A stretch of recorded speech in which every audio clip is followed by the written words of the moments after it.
பொது மேலாளர் ஆர்.என். சிங் அவர்களுடைய தலைமையில் ஆண்டுக்கு ஒரு முறை நடைபெறுகின்ற பாராளுமன்ற உறுப்பினருடைய கலந்துரையாடல் நிகழ்ச்சி இன்று காலை 11 மணியிலிருந்து தொடர்ந்து நடைபெற்றுக் கொண்டு வருகிறது. ஒவ்வொரு பாராளுமன்ற உறுப்பினரும் அவருடைய தொகுதியில் இருக்கின்ற பிரச்சனைகள், நடைமுறைப்படுத்த வேண்டிய திட்டங்கள், நடைபெற்றுக் கொண்டிருக்கிற திட்டங்களில் காலதாமதம் குறித்து தங்களுடைய கருத்துக்களை சொல்லிக் கொண்டிருக்கிறார்கள். ஸ்ரீபெரும்புதூர் தொகுதியை பொறுத்தவரை தாம்பரத்தில் நிற்காமல் செல்கின்ற ரயில்கள் ஏறத்தாழ 6 ரயில்கள், வடநாட்டில் இருந்து வருகின்ற ரயில்கள் தாம்பரத்தில் நிறுத்தப்படுவதில்லை. இது குறித்து மத்தியிலே பாராளுமன்ற உறுப்பினர்கிற முறையில் ரயில்வே போர்டு தலைவரிடமும் இது குறித்து கடிதம் மூலம் தெரிவித்திருக்கிறேன்.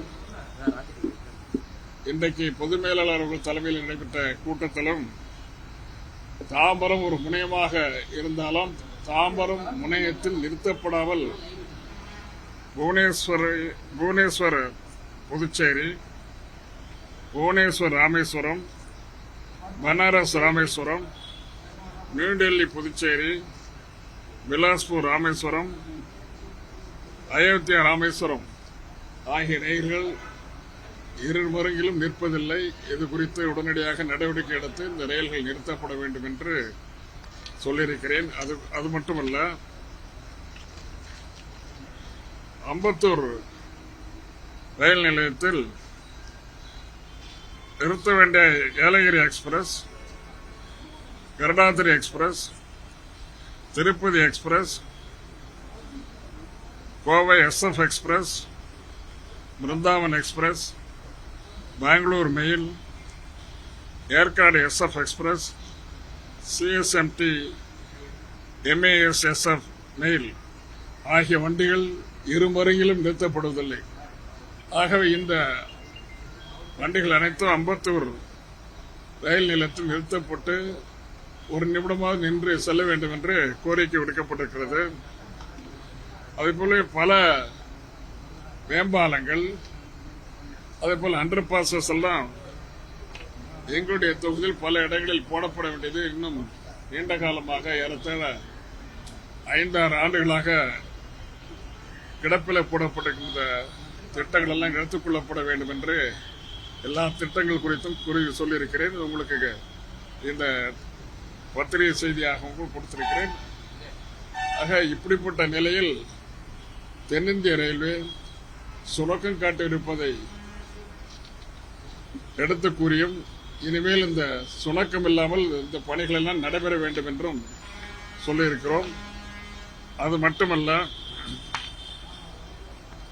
பல இடங்களில் சிறுநீர் கழிப்பதற்கு கூட வண்டியில் வசதி இல்லாமல் இருக்கிறது. பொதுவாக லோக்கோ டிரைவருக்கு, என்ஜின் டிரைவருக்கு அந்த என்ஜின்ல ஒரு சின்ன அறையை போட்டு அதில் சிறுநீர் கழிப்பதற்கு இடம் வேண்டும்.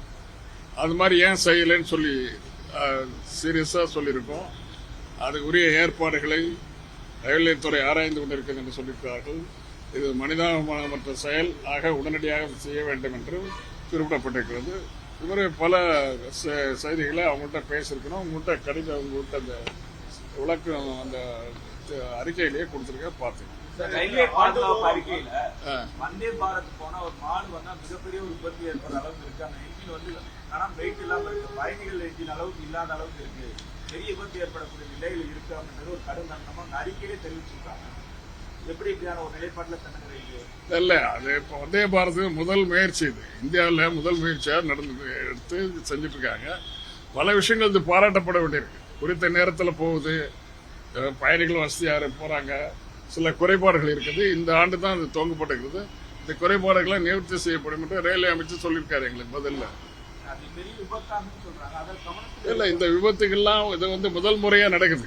இது தடுக்கப்பட வேண்டியது ஒன்று ரயில்வே அமைச்சருக்கு சொல்லியிருக்கு. ரயில்வே அமைச்சரும் அதை பத்தி உரிய நடவடிக்கை எடுப்பாங்கன்னு நம்பிக்கை இருக்கு. சார், ஆண்டுதோறும் நடக்கக்கூடிய அந்த ஆய்வுக் கூட்டத்தில் கடந்த ஆண்டு நீங்க என்ன கோரிக்கை வச்சிருக்கீங்க? அதுல எவ்வளவு சதவீதம் இந்த ஆண்டுக்கு வரும்போது அதுதான் இந்த கேள்விதான் முதல்ல நான் கேட்டேன். முதல்ல அவங்க வந்து பிரசன்டேஷன் போட போனாங்க, அதை நிறுத்துங்க முதல்ல. சென்ற வருஷம் இல்ல, அது முதல் வருஷம் நான் தொடர்ந்து பாராளுமன்ற கொடுத்ததுல என்ன செஞ்சிருக்கேன், இதுவரை என்ன செஞ்சிருக்கேன், இனிமே என்ன செய்ய போறீங்கன்னு முதல்ல அதை போட்டு காட்டுங்க பிரசன்டேஷன் சொன்னேன். அதுக்கு சரியான பதில் கிடையாது.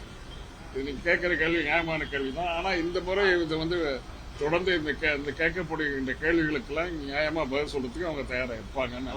கிரிராஜன் அவர்கள் உங்கள்கிட்ட ஒரு பதாகைகள் எடுத்து வந்து காமிச்சாரு. மேல கிரிராஜன் அவர்கள் உங்கள்கிட்ட பதாகைகள் எடுத்து வந்து காமிச்சாரு. தமிழ் மொழியுமே இந்தியில தான். சுலையா அப்படின்னா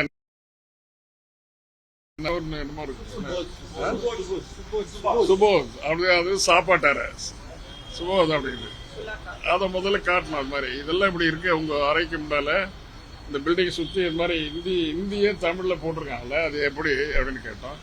இது முதல்ல கண்டனத்துக்குரியது. இது தமிழ்நாட்டில் இருக்கிற உங்களுடைய அலுவலகத்தில் இது போல எங்க பார்த்தாலும் அது போர்டு போட்டிருக்காங்க. சுலையாங்கிறது வந்து கலைத்துறை, நாடக ஆர்டிஸ்டிக் ஒர்க் நடக்கிற இடம் போது. இது சுபத்துக்கிறது வந்து சாப்பிட்ற இடம். இதுக்கெல்லாம் தமிழ்லேயே போடலாம்னு ஏன் தப்பு அது மாதிரி போடுறீங்க, இது மாதிரி போடக்கூடாதுன்னு இந்த ஜெனரல் மேனேஜர் கண்டிச்சிருக்கோம் எல்லாருமே ஒட்டுமொத்தமா. ஆளுநர் விவகாரம் நீதிமன்றமே தீர்ப்பு கொடுத்திருக்கு. இந்த நிலையில துணைவேந்தர்கள் மாநாடு கலைக்கப்பட்டிருக்கு. துணை குடியரசுத் தலைவர் பங்கேற்க இருக்கிறாரு. ஆமா, இதுக்கான ஒரு அழைப்பு வந்து துணை குடியரசுத் தலைவர் பங்கேற்கிறாரா, ஆளுநர் நடத்துறாரா, அந்த துணைவேந்தர்கள் போறாங்களான்னா வெயிட் அண்ட் see.